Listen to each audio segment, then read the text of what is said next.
বক্ষস্থলে কারো হাত অনুভব হতেই চোখ খুলে ফেলে তামিম। কপাল কুঁচকে চোখ ঘুরিয়ে চারপাশটা দেখতে থাকে তামিম।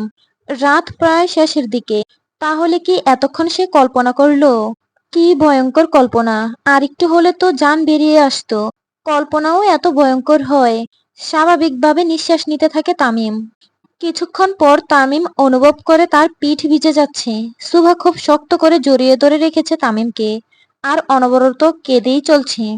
তামিম চোখ বন্ধ করে ফেলে আর বিড়বিড় করে বলে, শয়তান ছেমরি, কল্পনাতে এসেও আমার 12টা বাজায় দিছে।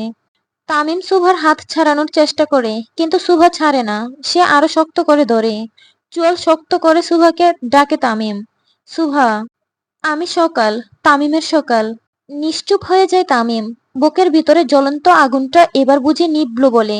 এতক্ষণ ধরে নিজেকে খুব অসহায় লাগছিল তার। কিন্তু এখন মনে হচ্ছে তার পায়ের তলার মাটিটা শক্ত। কিন্তু আমি তো ভালোবাসার যোগ্য না। তুই তো ডিভোর্স দিতে চাস আমাকে। দরকার হলে আপনার খাবারে বিষ মিশিয়ে খাওয়াবো। রাতে বালিশ চাপা দিয়ে মারবো। তাও ডিভোর্স দিব না। সুভার কথা শুনে তামিম বোকা বনে যায়। সে কি তাকে ঠান্ডা মাথায় থ্রেট দিল, নাকি ভালোবাসা প্রকাশ করলো? কিছুই বুঝতে পারলো না তামিম। তাহলে বাড়ি ছেড়ে চলে গেছিলি কেন? আপনিই তো বলেছিলেন যেতে। আমি বললেই যেতে হবে? কোন কথাটা শোনো তুমি আমার। সুভা চুপ হয়ে যায়। তামিম অভিমানটা ঠিক কোথায় এটা বুঝতে পারে সে। তামিম রাগের মাথায় চলে যেতে বলেছে দেখেই কি তাকে চলে যেতে হবে? আমি আপনাকে ছেড়ে আর কোথাও যাব না তামিম। কিন্তু আমি তো মানুষ ভালো না। আমার এই গুন্ডা মাফিয়া গ্যাংস্টার তামিম সরকারকেই চাই। বলদ বেডি, এইসব গুন্ডা মাফিয়া গ্যাংস্টার তোর স্বামীর পকেটে থাকে। এইসব ছোট লোকি লেভেলের সাথে আমার তুলনা দিস না। আমি তামিম সরকার, সকলের বাপ।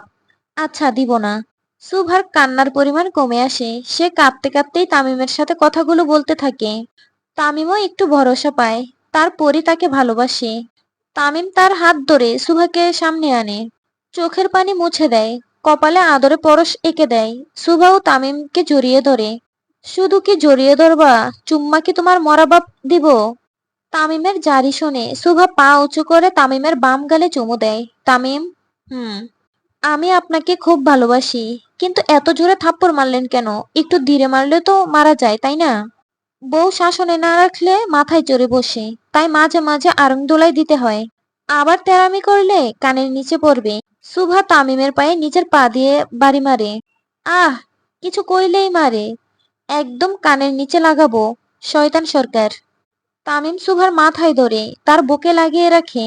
কোনো কথা বলে না। সুভা চুপচাপ দাঁড়িয়ে থাকে তামিমকে ধরে। এতদিনে সুভার কাছে পুরো বিষয়টি কাচের মতো স্বচ্ছ হলো। কেন তামিম এত পোড়াবাড়িতে থাকে? হয়তো প্রথম দিন সুভাকে এখানে ডেকে আনার কারণও এটাই ছিল, তার বাইকে দেখানো।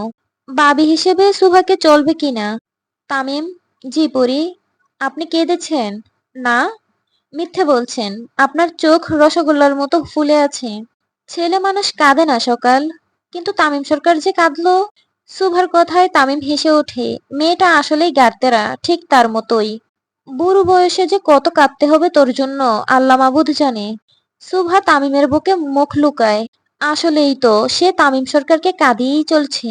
সুভা মনে মনে প্রতিজ্ঞা করে সে আর তামিমকে কষ্ট দিবে না। আগলে রাখবে তার শয়তান সরকারকে। একটা বউয়ের জন্য শালা এত কষ্ট করতে হয় জীবনে। জিন্দেগিতে আমি বিয়েই করবো না বাল। বোমা সাকিবের কথা শুনে চার পাণ্ডব একজন আরেকজনের মুখের দিকে তাকায়। আর চোখে দিয়ে ইশারা করে। কি সুন্দর মাইয়া রে সাকিব। কই কই? শালা জাউরার ঘরে জাউরা। হেতে নাকি কোনোদিন বিয়েই করব না। আর মাইয়ার কথা শুনলেই কুত্তা পাগল হয়ে যায়। বালা হয়ে যা মাহির। কথায় কথায় আমার ইজ্জতের হাত দিবি না। তোর আবার ইজ্জতও আছে? সাকিব আর মাহির একজন আরেকজনের দিকে এমন ভাবে তাকায়, আজকে একজন আরেকজনের মাথা ফাটিয়ে ছাড়বে। শালার ভাইরা ফাটাফাটি বন্ধ কর। ভাই শুনলে পাছার সাল উঠাবো। কালামানিকের কথায় সাকিব আর মাহির চুপ হয়ে যায়, কিন্তু ইশারার মাধ্যমে বুঝিয়ে দেয় একা পেলে দেখে নিবে। সুভা। জি। চলো জঙ্গলে যাই। কেন? মঙ্গল করতে। কি? আমার আর তর সইতাছে না। আয় জলদি। আরে ভাই হাত ছাড়েন। চুপ কর বোন, জলদি আয়। তামিম সুভা একজন আরেকজনের হাত ধরে টানতে থাকে। ঠিক বাঁশঝাড়ের মতো। অন্যদিকে সাকিবের চোখ আবারও তাদের টানাটানির দৃশ্যে পড়ে যায়। দেখছস নি ভাই ভাবিরে দইরা রঙ্গমঞ্চ খানায় লইয়া যাইতাছে, শিওর 2 টুকরা করব ভাবিরে। ঠিক কইছত সাকিব, চল জলদি। মানিক আর সাকিব জলদি সামনের দিকে পা বাড়ায়, কিন্তু তার আগেই মাহির আর রফিক তাদের ধরে ফেলে। আর টাকলা মফিজ দুজনের মাথায় চটি মারে। মারস কেলা শালার ভাই, বাঁশঝাড়ের কথা ভুইলা গেছস? না, তো চুপচাপ থাক। সাকিব আর মানিক মফিজের কথার অর্থ বুঝতে পারে। গতবার সাকিবের জন্য তামিমের 19-20 হতে হতেও হয়নি। এবার যদি আবারও সেম সিস্টেম করে, তাহলে ছাড়বে না তাদের। তাই তারা চুপচাপ দাঁড়িয়ে উকি মারতে থাকে। বাড়ি চলুন তামিম, এত ধৈর্য নাই আমার। এখন কি ইতিহাসে নাম লিখাতে চাচ্ছেন? কিসের ইতিহাস? জঙ্গলের ভিতরে কন্ট্রোল রেস হয়ে বাসর সারল তামিম সরকার। শালার জিন্দেগি। খুব জোরে জোরে হাসতে থাকে সুভা, আর তামিম মুগ্ধ চোখে তাকিয়ে থাকে তার দিকে। এই একটা মেয়ে তার গোটা দুনিয়া জুড়ে, যার জন্য সে সব করতে পারে। তামিম সুভার বাহু ধরে তাকে নিজের কাছে দাঁড় করায়, গালে হাত রাখে সুভার। আমার শুধু তোমাকে চাই সকাল, তোমার নিঃশ্বাস, তোমার ধ্যান, তোমার কথা, তোমার চাহনি, সব কিছু চাই আমার।